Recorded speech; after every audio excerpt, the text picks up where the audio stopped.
On va reprendre maintenant le cours de, enfin la suite de notre cours sur Derrière Yehoud de Rav Morgenstern. Donc on avait vu la dernière fois l'idée d'unifier deux approches, à la fois l'approche de ce qu'on appelle la Chorma, qui est l'idée de Menucha, c'est-à-dire de calme, on se détend pour rentrer en même temps en annulant nos pensées, en faisant l'extinction, en quelque sorte, de tout ce qu'on est, tout ce qui nous agite, pour pouvoir entrer dans le calme et dans le ta'anoug de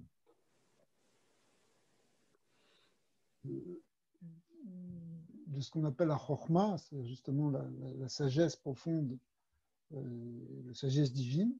Puis d'un autre côté, on a vu l'idée de Bina, qui est au contraire de s'enflammer, de se chauffer en quelque sorte pour éveiller le désir de nous rapprocher de notre source.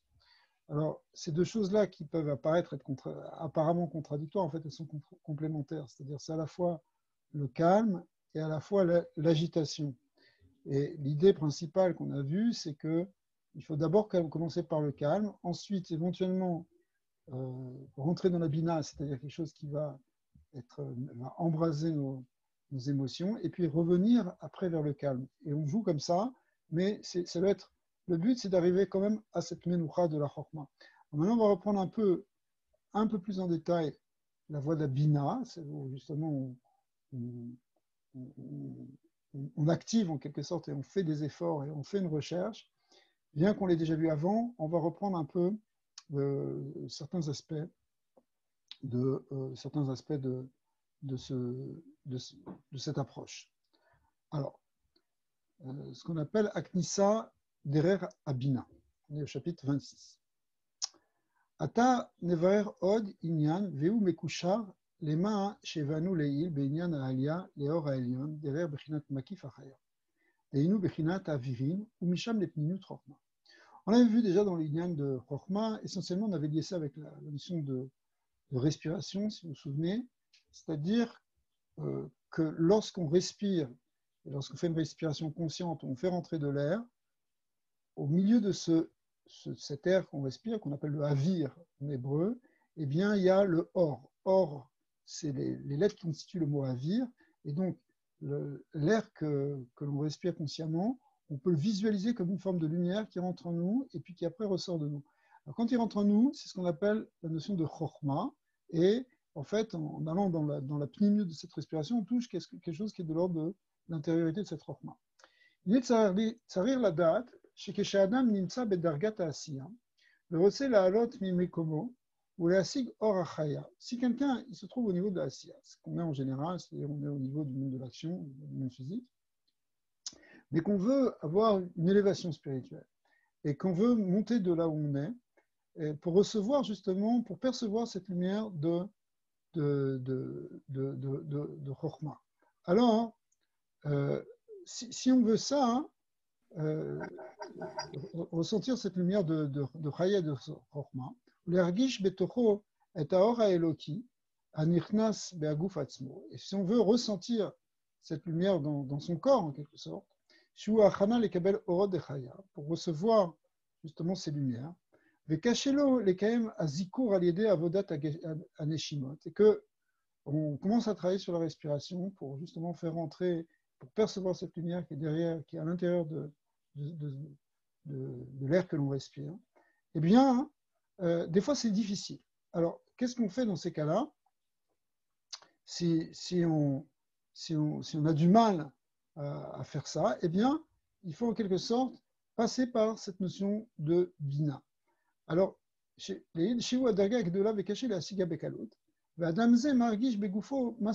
pourquoi? Parce qu'on ressent une espèce d'écran qui est important. Les cocher les halot, les bechinazou, et on a du mal à connecter avec cette dimension spirituelle. On va beau respirer, on a l'impression, bon, ok, je fais de la respiration, mais ça s'arrête là. Ou afilou im gvar nisa be'arbe amal. Bien si on a essayé plusieurs fois, l'air beder, neshimot, de respirer, vadaim, lo zachal ergish tikur kolcheu, et qu'on ne ressent rien du tout, on ne ressent pas du tout de purification, d'affinement, de quelque chose de spirituel qui ressort de là. Azaetsa, ayetsa, il est kanes, trila, derer, bechinat abina, on y arrive à ce moment-là, le conseil, c'est de rentrer par le côté de la bina. Ve'ata nevaer inyan, et maintenant on va expliquer inyan ze al derer chez iskarnu le. Chez abina mebechinat achat inyan yegiya mesus nefesh at kalut nefesh.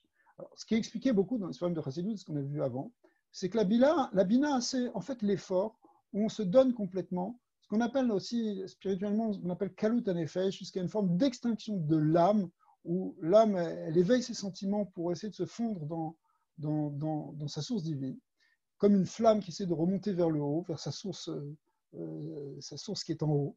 La reine, Keshura yoter la siya, ou les peulat meacher derer amakif raya. On avait déjà vu que d'une certaine manière, cette voie de la Bina, elle est peut-être plus accessible par certains côtés parce qu'elle est liée avec l'idée de la pensée. C'est-à-dire qu'on peut méditer sur des idées, sur des choses qui vont éveiller nos sentiments. On peut faire des efforts dans ce sens-là. On peut se concentrer. On peut amener des kavanotes, si vous voulez, qui permettent d'aller vers cette remontée de l'âme. Alors que dans Chorma, la Chorma, c'est s'annuler pour faire rentrer quelque chose. Ici, c'est au contraire faire des efforts pour remonter vers quelque chose. Alors, d'un côté, c'est plus facile.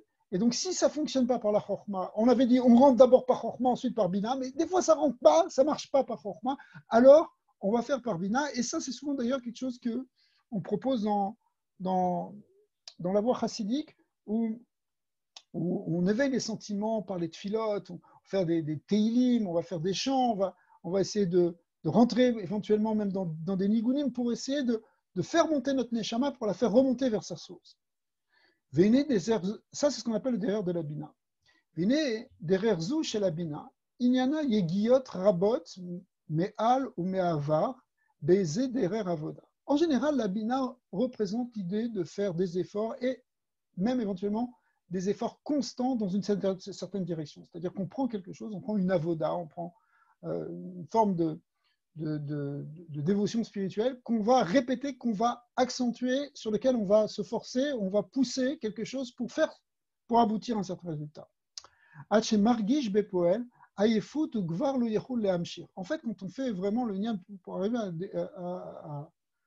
à Kalut Nefesh, il faut faire un effort qui nous amène même des fois dans une forme d'épuisement par rapport à ce qu'on est en train de faire, si vous voulez. Azai Kalut Nefesh, Azum Eviato, Bennakel et Kabel Bishal, Misham, Or Elion de Makifraya. Alors, une fois qu'on est arrivé à faire cette Kalut Nefesh, là, on devient réceptif à cette lumière de Chorma qu'on appelle Makifraya, qui est justement, qui vient maintenant par le bitoul qu'on va atteindre, et qui fait qu'on va pouvoir recevoir cette lumière de cette neshama qui au départ est makif, qui au départ est au-delà de notre corps. On va pouvoir la faire entrer justement, peut-être même aussi par la respiration. Et on va sentir, c'est un ressenti très fin d'un affinement, d'une purification du corps. C'est quelque chose qu'on peut percevoir. Il y a une perception justement de la Gdusha au niveau de notre gouffre. Vezenyan Nikra Gamken Derer Activa. Alors, dans les écrits de Rabbi Abraham Aboulafia, on appelle ça aussi le Derer Activa. Shi Bechinat Asiya Degdusha, Lelo Argasha Tam O Oneg. Pourquoi ça s'appelle Derer Activa? Parce que Rabbi Abraham Aboulafia a développé l'idée d'arriver à cela en écrivant des lettres. Une des manières, c'est d'écrire des lettres, ça amène ce raffinement en quelque sorte. Mais ce n'est pas simplement en écrivant, en fait, par extension, on le comprend comme une écriture de l'âme, on va voir. Shibichinat Asiya Degdusha, Lelo Argasha Ta'am Oneg. C'est quelque chose qu'on fait qui, au départ, n'a pas de Ta'am, n'a pas de Oneg, il n'y a pas de raison, c'est vraiment quelque chose, on pourrait dire mécanique, on pourrait dire d'écrire. Veilo Bechinat Avoda Kazu, chez Mekabel Aliada Oneg Osipuk. En fait, ce n'est pas a priori quelque chose qui va nous amener à un négociatif, du moins a priori, parce qu'après on va voir que oui. Kemo les machan, im le met beiyun le harksat zman margish ta'anu gadol be'avanat ha'inyan. Parce que, en général, supposons qu'on étudie quelque chose. Si on étudie un sujet, alors on va faire des efforts, on va essayer de comprendre, et on va pousser, et puis du fait qu'on va commencer à comprendre, et que même on va faire des efforts pour comprendre et que les choses vont commencer à s'éclairer, ça crée un plaisir. Il y a un plaisir intellectuel qui est évident. On a une satisfaction, on a un oneg. Mais quand tu écris, si c'est simplement écrire des lettres, le pauvre le Sofer, quand il écrit, c'est pas, il n'y a pas, où est le plaisir dedans? En vérité, c'est quelque chose qui va être une étape pour arriver à ressentir. Mais au départ, on pourrait dire que c'est quelque chose qui est de l'ordre de la asiya, de quelque chose de concret. On fait concret, on fait concrètement, on fait des formes de lettres. Ok. אלא העניין הוא דווקא שימשיך כמה שיותר זמן בחלק מסירות נפש, ללא חשבון וללא קבלת פרס. Alors, en fait, derrière cette avoda de ktiva, mais peut-être je suis allé un peu vite, parce que c'est l'avdafka, c'est pas simplement d'écrire, ça peut être répéter quelque chose, ça peut être faire une avoda qu'on a choisie, mais qui va être après appuyée et développée toujours dans le même sens. A priori, c'est quelque chose qu'on fait sans plaisir, sans rien. Alors, il faut le faire évidemment par Messirut Nefesh, les lo cheshbon, velo kabbalat peras. C'est-à-dire, on fait ça par don de soi, sans chercher à recevoir quelque chose en retour. Shiudeme les matzav shel shrita ve'igia atsuma belotam. Donc, ça ressemble à quelque chose qui est une extension, quelque chose qui est un effort, un grand effort qu'on fait sans spécialement avoir une raison de le faire. ואז לאחר שכבר אינו מסוגל כלל להמשיך מרוב תשישות, יכול להפסיק היגיעה. Alors si on arrive à un moment, à un point où on n'a plus de force en quelque sorte, on est épuisé, יכול להפסיק היגיעה ויתחיל לעבוד בדרך הנשימות. Et bien là, on peut passer ensuite à quelque chose qui est de la voda des neshimot, des respirations qui correspondaient à la force de Chochma. Donc, vous voyez, toute l'idée, c'est de prendre une avoda et de faire quelque chose de mécanique et de le répéter plusieurs fois jusqu'à ce que, finalement, on est arrivé jusqu'au bout de notre force dans cette avoda-là. Et à ce moment-là, on peut se mettre à respirer. Et là, on va commencer à ressentir ce qu'on ne faisait pas au départ. Pourquoi? Parce que, en quelque sorte, ce conditionnement qu'on a fait par la force de la bina, le fait qu'on a fait des efforts et qu'on a répété, ça a ouvert une porte. Ça nous a amené aussi à être réceptifs maintenant à la avoda de Chochma. On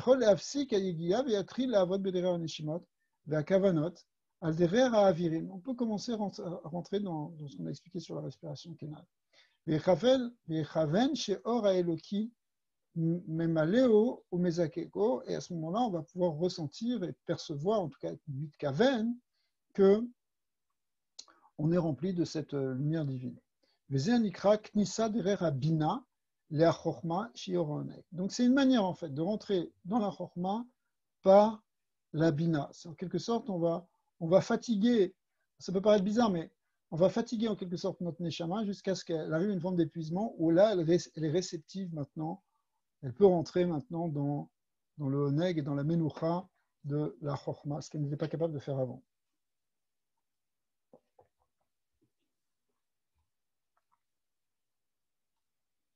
Donc, si vous voulez, c'est une idée de...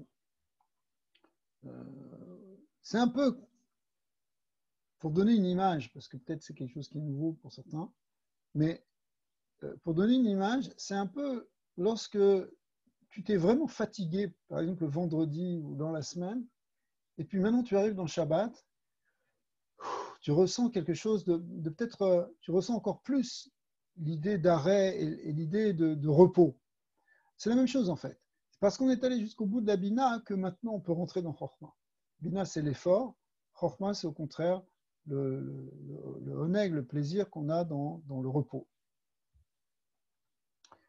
Ve'gam efsharut leikanes derer habina im pachot peula v'yoter bederer hamarshava.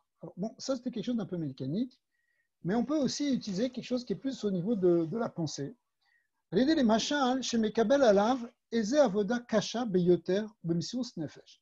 Par exemple, si tu prends sur toi de faire quelque chose de très difficile. Alors, l'exemple qu'il va donner ici, c'est un exemple qui est particulièrement difficile, donc c'est peut-être pas pour nous, mais chacun par rapport à son degré, il peut savoir où est-ce qu'il peut placer quelque chose qui le dépasse en quelque sorte, qui va demander un effort. Parce que dans la Torah, on peut être amené à faire des choses qui bon, sont relativement faciles.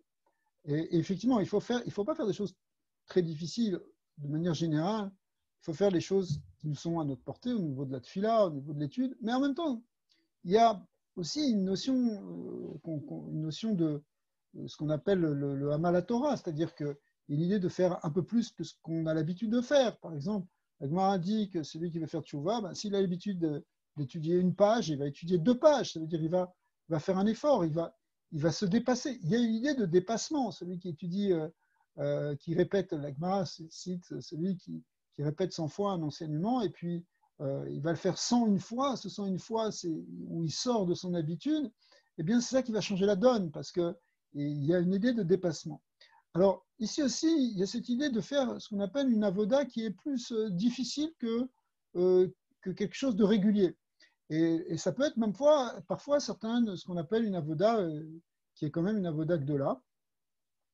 Alors évidemment, encore une fois, l'exemple qui est donné, c'est peut-être pas un exemple qui est pour nous directement, mais chacun peut adapter. Les dogmas. Yechaven shebeyom mesuyam mishat mesuyeme, bishari mesuyemet, yelamet bli neder shmone eser shaot beretzifut. Si par exemple quelqu'un il décide que tel jour, à telle heure, il va étudier, l'exemple qu'il donne ici, c'est énorme, il étudie 18 heures d'affilée, ouais, les Mishnayot, sans s'arrêter. Alors, yé machéié, c'est-à-dire qu'il n'y a rien qui va l'arrêter. Alors, bon, nous, on ne peut peut-être pas faire 18 heures, mais même si déjà quelqu'un a du mal à se concentrer et qu'il arrive à faire 1 heure ou 2 heures, c'est énorme pour lui. Donc, chacun par rapport à son niveau, évidemment. Azaï, zou, amarshava shel ha'amal ve'agia, imarshava shel mesirut nefesh. Cette pensée, c'est déjà quelque chose de mesirut nefesh, parce que c'est l'idée de te dépasser. Ou basé mais kacher, ou me'achez atzmo li bechinat avodat Hashem bederer abina. Et comme ça, il va s'attacher à la bina. Vim yatmid. Et si quelqu'un il s'habitue à faire ça, il le fait de manière régulière, maspik bedererzu, yizakel et kanes moila veyargish acharkar taharat aguf aliede avirin de bechinat chay. En fait, dans l'idée, c'est que même si on n'arrive pas à le faire concrètement, cette avoda qui est difficile, le seul fait qu'on désire le faire, qu'on ait envie, qu'on se fixe de le faire et qu'on essaye d'y aller, eh bien, déjà, ça peut ouvrir aussi cette porte qui fait qu'après, on va être plus réceptif au derer de la chaya, c'est-à-dire le derer de la chorma, ce qui est basé sur la respiration et sur la méditation, où on essaie de visualiser la lumière qui rentre en nous. Donc, l'idée, c'est encore une fois, c'est qu'on passe par la bina. Ici, on a mis l'accent sur l'idée d'effort et même d'effort de dépassement qui est la force de bina. Alors ça peut nous aider. Donc même qu'on le fasse concrètement ou qu'on n'y arrive pas tout à fait, mais qu'on ait fait une tentative d'effort, c'est déjà quelque chose qui ouvre cette porte. Vine, yesh lifamim margish mizu amesirut nefesh ayegia vekalut hanefesh argashat oneg. Parfois, alors ça c'est quelque chose qui est important aussi, qui est ramené par exemple pour l'histoire de Kippour, c'est que des fois même dans l'effort, au cœur même de l'effort où on fait cette mesirut nefesh, c'est-à-dire qu'on donne notre âme, etc., on peut ressentir au fond un oneg. Pourquoi je parle de Kippour? Parce que à Yom Kippour, où on jeûne, où des fois on ressent les inouïs, on est fatigué, on a un peu mal partout, on peut avoir mal à la tête, on a faim, on a soif, on a mal aux pieds, on peut ressentir toutes sortes de souffrances, entre guillemets, dans le corps. Mais si on rentre dans la tfila, si on est profondément dedans, alors au cœur même de tout ça, finalement, il y a un dépassement de cette souffrance, et là même, dans l'état même où on est, on peut ressentir un grand oneg.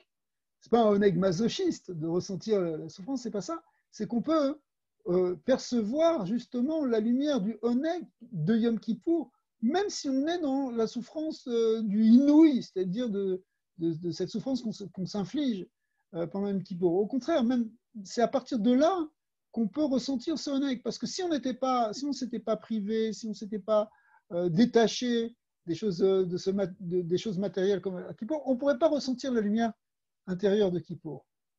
Alors, c'est pour ça que même dans la Bina, hein, en quelque sorte, il peut y avoir une notion de oneg. C'est ce qu'on appelle Vézé oneg ou Ora oneg des Bina. C'est le oneg de la Bina. C'est exactement ça, hein, dans les kavanot de Kippour. Kippour est basé sur l'idée de la Bina, qui fait la kapara, qui fait ce qui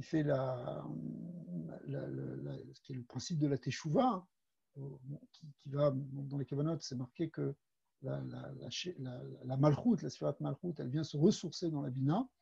Eh bien, la Bina, c'est de l'ordre de l'effort. Il y a des gros efforts à faire à Yom Kippour. Et en même temps, on peut se sentir un oneg au cœur même de ce qu'on est en train de vivre.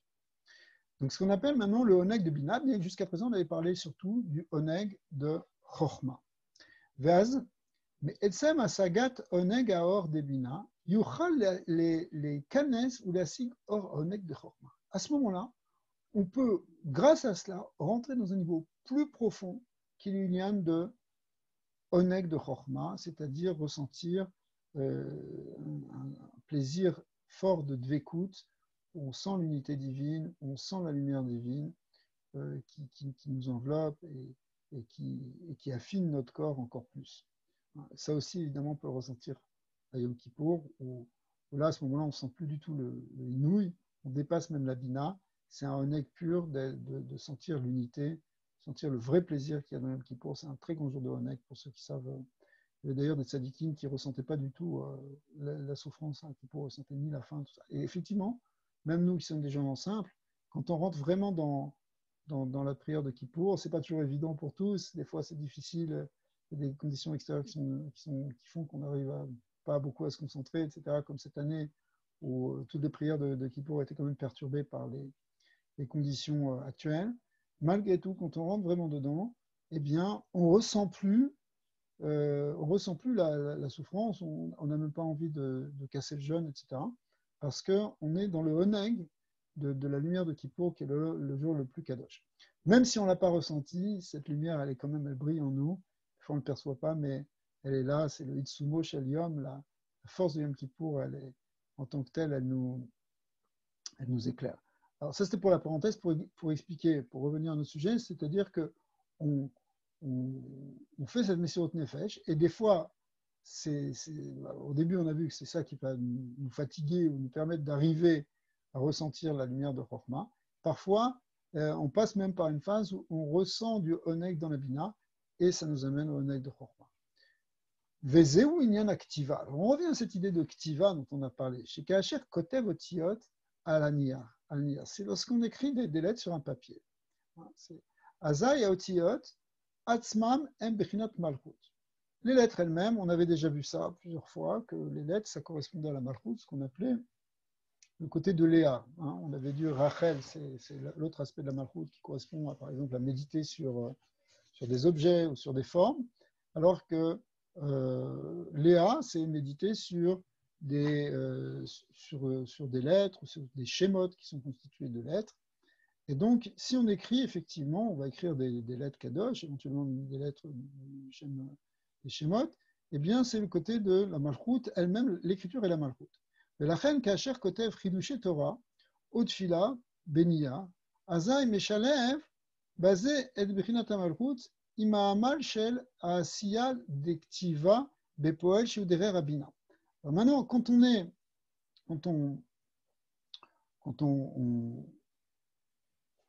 écrit par exemple des livrets Torah, ou on écrit des prières, alors en fait, il y a l'écriture qui est la malchut, mais c'est associé avec la bina, qui est justement la réflexion et l'effort qu'on fait dans cette réflexion sur tel ou tel sujet. Ouais. Et si on continue, il m'a chez la asiya dektiva bepoel shiu dever rabina veim yamshir basé arbe shaot. Et si on fait ça longtemps, plusieurs heures, on va pouvoir toucher la lumière de la bina. Abal yede amal veyegia ad kalut hanefesh chez Mamshir Bazé, et chez Mamshir Bazou, activa Arbezman, Adkalut Kochot, Lichtov Beyadav. Des fois, on arrive à un point, pour ceux qui ont un peu expérimenté l'écriture, à un moment où une forme d'épuisement.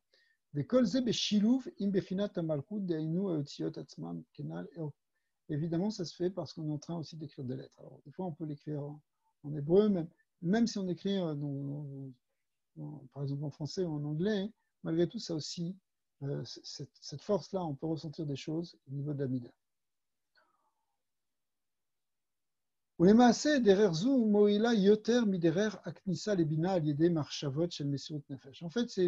la voie de l'activa qui était la première qu'on avait mentionnée aujourd'hui. C'est plus efficace que la deuxième qu'on a mentionnée, qui est celle de la Messirut Nefesh au niveau de la marshava. Ouais. Kevan, chez un marshava, kasha yoter leishaer bematzam shel yegiat midat les mesher zaman. Parce que s'il faut rester plusieurs heures à étudier concentré, c'est pas toujours évident d'arriver à cette concentration. Ou l'ifamim, y est caché les asig bederzu orabina. Des fois, hein, ça suffit pas pour atteindre cette lumière de la bina. Chen, derer activa, iderer moina yoter les akot aliada les orabina. Donc en fait, cette idée de ktiva, c'est quelque chose qui peut être plus facile pour arriver à la bina que simplement la marche avant. Ok. Encore un union par rapport à ça. Vigné, yesh derer kala yoter. Il y a aussi une autre voie qui va permettre d'exciter la force de la bina. Vubirina tamar shava levad leloktiva. C'est quelque chose qui passe par une pensée sans qu'on ait besoin d'écrire. Vi les kaven ou les chadesh gematriot. Alors c'est la voie de la gematria. Gematria, derrière la gematria, c'est pas forcément seulement la gematria, ça peut être aussi. Bon, la gematria, c'est a priori au sens un peu limité du terme, ça veut dire les valeurs numériques des mots. Mais derrière ça, en fait, on peut inclure aussi tout ce qui est notaricon, c'est-à-dire des idées de permutation, de tirufim,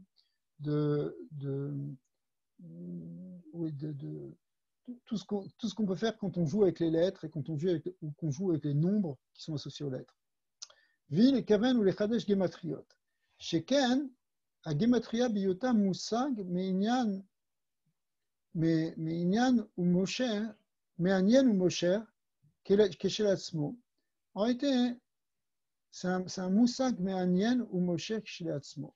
Yuchal et tasekbo les mesher zmanrov. En fait, quand on commence à jouer avec les gematriot, c'est quelque chose qui est assez prenant, qui est presque amusant à faire.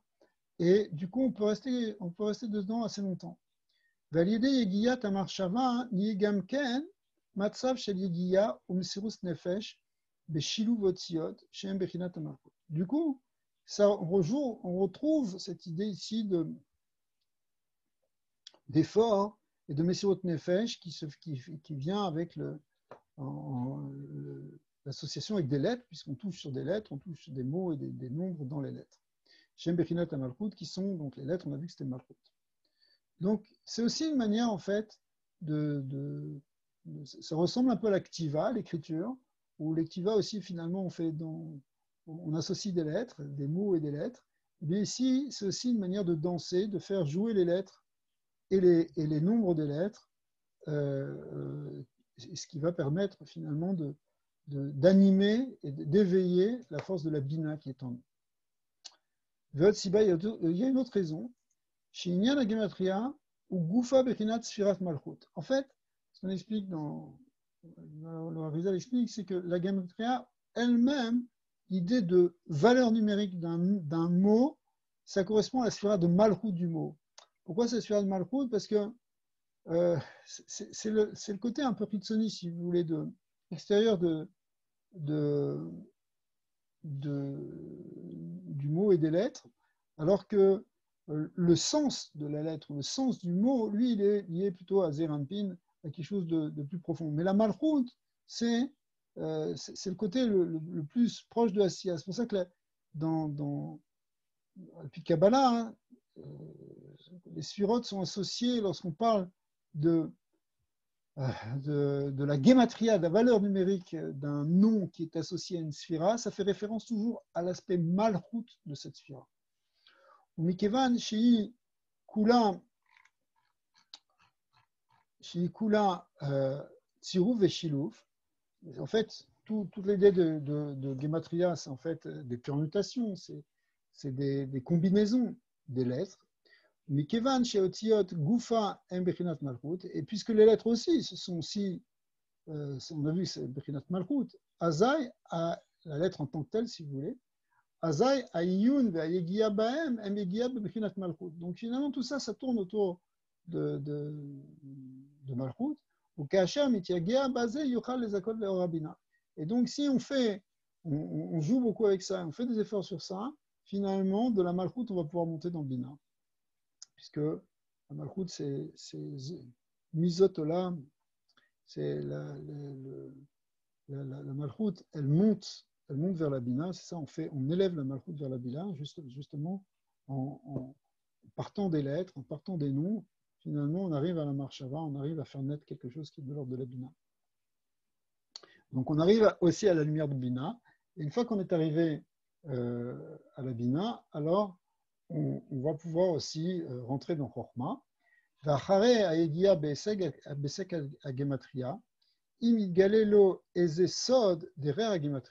Et comment ça fonctionne maintenant? C'est que la Gematria, elle peut te révéler des secrets. C'est-à-dire que tout d'un coup, tu vois une connexion entre deux mots et tu sens et tu perçois que ici, tu as touché un sod. Mais tsiruf haotiot. Azai ayede or haonek shiurgash ayede chidush. Maintenant, quand tu vas ressentir quand tu vas vivre quand tu vas comprendre ce sod, tu vas ressentir un plaisir dans ce chidush. Yochal leikanes le or haonek de chorma. Effectivement, tu rentres dans le or de chorma, qui or à raz ou or à chorma. La lumière du raz, c'est-à-dire le secret, la lumière du son, c'est la lumière de chorma. Tout le lien de Kabbalah, c'est lié avec chorma, c'est la chorma. C'est le yud, c'est la chorma, c'est le matzilut, tout ça c'est le sod. Vous savez qu'il y a pshat, remesh, drash, sod, 4 niveaux du pardes, et c'est lié avec les 4 mondes. Le pshat c'est Asiya, le remesh c'est Yetzira, le drash c'est Bria, et le sod c'est Atzilut, et Atzilut ça correspond à Sfirat Chorma, puisque dans les Sfirotes, Chorma c'est Atzilut, Bina c'est Bria, Za c'est Yetzira, et Malchut c'est Asiya. Donc si on arrive à toucher le or des Sodot, on touche aussi le or de Chorma.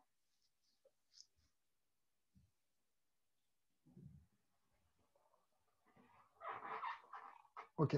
Ulema c'est Gambi chez Yuchal les Kanes Yachar le Bechinat Chorma, Deinu Derer Avirin Kenal. Alors maintenant, on a vu qu'on pouvait quand même rentrer aussi directement dans Chorma. On peut commencer à respirer, à méditer en respirant, méditer sur la lumière, sur l'énergie qui est dans l'air qu'on respire, etc. Alors, si quelqu'un il rentre directement par Chorma, les Kanes Yachar avec la Chorma, Deinu Derer Avirin Kenal. Nachon yoter sheishtadel leikanes trila gam derer rabina. Même si tu es capable de rentrer directement parce que c'est ta nature, que c'est facile pour toi de respirer, c'est facile pour toi de t'asseoir et te concentrer sur la respiration, malgré tout, il y a une idée quand même de passer aussi par la bina. Kodem kefi kocho. Kidé chez Yizaker Agouf, ve'az ashrat or haoneg, beshat aknisa lebechinat chokma tsiye beyoter shet. À ce moment-là, on va recevoir plus de chokma. Ve'im tishar alav zman rav yoter besiat adishma. Ça ne contredit pas avec ce qu'on a dit plus tôt, dans les autres shiurim, de dire qu'il y a une idée de rentrer d'abord dans chokma, ensuite dans bina, ensuite dans chokma, parce qu'effectivement, on a vu que les deux rentrées dans chokma ne sont pas du même niveau. C'est-à-dire que au départ, on rentre dans Chorma, on essaie de respirer. Après ça, on peut augmenter dans la Bina, et c'est ce qu'on voit ici. C'est-à-dire que même si quelqu'un il pourrait dire, ben, moi ça y est, je suis rentré dans Chorma, ça me suffit. Non, si maintenant tu passes aussi par la Bina, et tu fais ces efforts, soit par exemple en concentrant ton esprit sur l'écriture, concentrant ton esprit sur une idée de Messirot Nefesh, concentrant ton esprit sur la Gematria, qui est une manière de jouer avec les lettres et de jouer avec les mots. Eh bien, tout ça, ça va faire que lorsque tu vas revenir dans la Chorma, eh bien, cette Chorma sera plus profonde et on percevra plus de lumière de Chorma. Effectivement, il faut préciser aussi que si quelqu'un, son shoresh au niveau de sa neshama, il est plus dans chorma, et que c'est plus facile donc pour lui rentrer chorma parce que c'est plus sa nature. Il y a des gens qui sont plus chorma, d'autres qui sont plus bina, qui ont shoresh neshama. Azai, Goufa, Yeshlo, caché la asod de Bina. Effectivement, pour lui, c'est plus difficile de rentrer dans le Bina. Les gens, ils sont capables de s'asseoir, de méditer, mais maintenant, leur faire réfléchir sur des choses, rester longtemps sur un texte, tout ça, c'est plus difficile.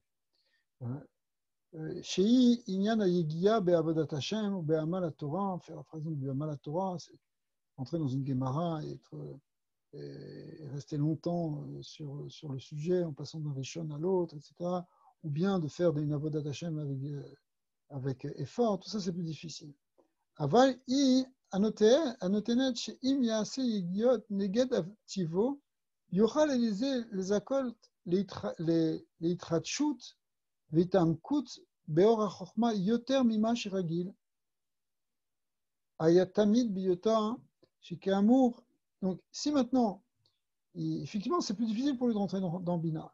Mais si il fait des efforts, il fait quelque chose qui est en quelque sorte contre sa nature, le fait qu'il fasse des choses contre sa nature, ça a aussi un effet qui est extraordinaire, puisque ça va justement lui permettre d'aller plus loin et de se dépasser. Et ça lui permettra du coup de rentrer plus profondément dans la chokma après ça. Ima Sheragil Aya Tamid Biyoto Shikamour Aliede Or Abina Ebshar Lizkot Veashrat Or Chokma Biyoter Shet. Grâce à la Bina, il pourra rentrer plus dans Chokma. C'est un principe d'ailleurs qui est général dans la Vodat Hashem, c'est que bien sûr il faut aller dans le sens qui nous est facile et qui nous correspond. Il faut aller là où notre cœur nous amène. D'un autre côté, il y a une idée d'aller aussi contre sa nature, de faire des choses qu'on n'a pas l'habitude. Parce que d'une certaine manière, après, ça va aussi augmenter, ça va donner une plus grande force, un plus grand équilibre dans notre avoda. Ulifamim Goufo, Iberinat Massar Amavdin Gilgulim Kod. Alors, des fois, hein, pourquoi on n'arrive pas à rentrer forcément très bien dans Chorma? Pourquoi on n'arrive pas à connecter avec cette lumière? Des fois, c'est dû à des Gilgulim précédents. Chez le Nitaknu, qu'on n'a pas encore réparé. La reine Arbe Peamim, bon, toute la Torah des Gilgulim, c'est quelque chose qu'il faut introduire. Qu'est-ce qui se passe? Qu'est-ce qu'on doit réparer? Est-ce que c'est notre Neshama? Est-ce que c'est le lévouche de la Neshama? Mais c'est sûr on porte quelque chose de tout ce qu'on a fait dans notre existence depuis qu'on est né, mais aussi une mémoire, aussi on véhicule quelque chose qui est de l'ordre de ce qu'on appelle les Gilgulim. En fait, c'est la Neshama qui transmigre à travers de plusieurs individus. Donc, on peut être porteur de quelque chose qui, parfois, est source de blocage. Pas simplement psychologique, mais aussi spirituel. Les ikour rav ou bifrat bedor kishelano. Et du coup, ça demande parfois pas mal d'efforts pour arriver à s'affiner, pour arriver à se purifier. Particulièrement dans notre génération, puisque dans notre génération, on est beaucoup en fait, on est essentiellement des anciens Gilgulim qui reviennent, qui des Aker ou les Taken à Gouf Kodem. Donc il faut réparer, il faut affiner. Je ne sais pas si quelqu'un. Bon, pas donner d'exemple. Vine, c'est l'Eida qui est un inyan chez Adam Stam. C'est pas simplement, quand on n'a pas les gématria, c'est pas simplement que tu vas penser les gématriotes et que tu vas sentir de la lumière.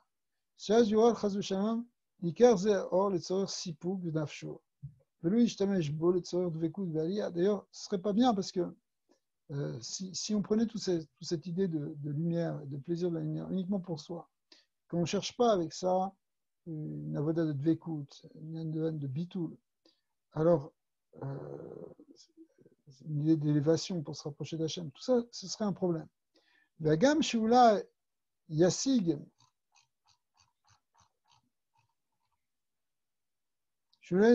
Madriga Nemucha Shel Dvekut, Aval Bevadai Eno Ose Peula Shel Knissa Lebechinat Chochma. Donc on pourrait en fait ressentir une forme de dvekut, mais ça ne s'appelle pas encore qu'on est rentré dans la Chorma. Qui est nous mevin klal derrière Alia, ma'i ou ma sidera kavanot. Parce que ce qu'il est en train de nous expliquer, c'est que on peut parfois dire bon, ok, j'ai fait plein de guématriotes, tout ça, je sens quelque chose, mais en fait, t'as pas encore senti ce qu'on appelle la alia, cette perception de que ta neshama elle monte, que tu t'attaches à des niveaux supérieurs, que tu perçois la lumière. Tu n'es pas encore là. Et il ne faut pas se tromper d'ailleurs. Vine kacher meyachedim beshemot ou beorot. Parce qu'on fait des yichudim. En général, les yichudim, c'est sur les shemot. On prend des shemot à Kedoshim, sur lesquels on va méditer, sur lesquels éventuellement qu'on va associer avec d'autres shemot ou qu'on va retrouver dans des versets. Donc ça, hein, c'est ce qu'on voit par exemple dans le Sha'ar Roi Kodesh, à Yehudim de Arizal. Arizal a donné beaucoup de yichudim sur des shemot à Kedoshim. Ou bien dans les Orot. Les Orot, c'est des yichudim tels que le Baal Shem Tov l'a développé, et c'est beaucoup ramené dans les Mahamarim de Chassidut Chabad, en particulier du Admor Hazaken, mais aussi de ceux qui l'ont suivi, où le Admor Hazaken parle de yichudim entre le Or HaSovev, le Or HaMimale. Ça revient dans plusieurs endroits, et ça aussi sont des yichudim, si vous voulez, qui ne passent pas par des méditations sur des shemot, mais par des méditations sur des Orot. Les shemot étant plus les kelim, et les Orot étant les lumières qui sont dans ces kelim. Donc le Baal Shem Tov a développé cette notion aussi de yichudim de Orot. Alors qu'on utilise l'un comme l'autre, ou qu'on utilise les deux, c'est ce qui est utilisé le plus dans la Kabbalah et dans la Chassidut, les yichudim. Ouais. אז כדאי כל פעם שנכנסים לזה מחדש לחדש, שם משהו בהשגת השמות או האורות. Il y a une idée d'avoir un certain chidouche, c'est-à-dire que il faut qu'à chaque fois tu comprennes un peu plus. Je sais pas, supposons que tu médites sur le yichud, on va prendre un yichud connu, de Poter et Yadecha. Il est marqué même dans les sidour simples. On est mitzaref des shemot, le Shem Havaya avec le Shem Adnout, et ça fait 8 lettres, et c'est les deux yud. Alors tu as le premier yud du Shem Havaya, et le dernier yud du Shem Adnout, ça représente la Chorma, et le dernier ça représente la Malchut, et les 8 ça représente les... Après on peut rentrer plus dans les lignes du Harizal qui explique que ça correspond, on appelle les rivartis, les blancheurs qui descendent, et toute cette idée d'ouverture de la lumière qui descend. Alors suppose que tu médites là-dessus. En vérité, théoriquement, à chaque fois que tu fais un yichud, tu devrais comprendre un peu plus. Tu devrais avoir une idée qui te vient, une perception, quelque chose, une kavana que tu rajoutes. Kede leosif or chadash ve'havana amuka yoter shel kol hamusagim. Ce n'est pas quelque chose qui soit purement répétitif, tu fais sur le même yichud, mais qui est une havana, qui est une compréhension qui soit différente à chaque fois, qui t'amène quelque chose en plus. Kede leosif or chadash ve'havana amuka yoter al kol hamusagim. Shayu lo basé adata. C'est-à-dire qu'il faut que tu aies gagné quelque chose, tu aies compris quelque chose de plus. Au bedererze, yehu lo orot beoto olam ou bedarga yoter v'yoter bechol pa'am. Si ça fait ça, si tu arrives à faire ça, parce que ce soit quelque chose d'un chidouche, alors ça va amener plus de lumière à chaque fois que tu vas le faire. אבל בייחוד העליון עצמו דהיינו כשכל כולו מרגיש ומתחבר לאור האלוקי או לאור התענוג שבאצילות, שם בוודאי אין צורך בהתחדשות. Mais évidemment, quand tu arrives au cœur du yichud, c'est-à-dire que c'est une unification avec la lumière, que tu ressens la lumière divine, là, tu n'as pas besoin d'être mechadesh. Le mechadesh, c'est quand tu recherches, quand tu travailles le yichud. Mais quand tu es dedans, ça, c'est juste l'expérience pure du oneg qui vient du yichud avec la lumière divine, avec le or nérav, le or délicieux, qui est la lumière de Hatzilut. Alors, Sham bevadai en soer l'itratshut. Là, tu n'as pas besoin d'itratshut. Ou itamku, tu n'as plus besoin non plus de faire des efforts. Ou du fois un effort supplémentaire. Hadasha. Kol pam, mikevan she or eloki lo mityashen onirlash. Parce que cette lumière divine, elle ne vieillit pas, elle ne s'affaiblit pas. Et la chayv est quand même tamid beor gadol. Au contraire, elle est tout le temps dans une grande lumière. Si bien que, si vous voulez, le problème en fait de tout ça, ce qu'on essaie de voir, c'est comment se rapprocher de cette lumière, comment connecter avec la lumière. On parle tout le temps de se rapprocher d'Hachem. Ici, on est dans une approche directe, l'approche de la Kabbalah et de la Chassidut, où on veut avoir une relation directe, une perception, que la notion de divin ne soit pas simplement un concept, ne soit pas simplement une idée, que Dieu est là. Ce n'est pas une idée philosophique, c'est quelque chose qui est perçu dans l'expérience directe de la Neshama, de celui qui recherche.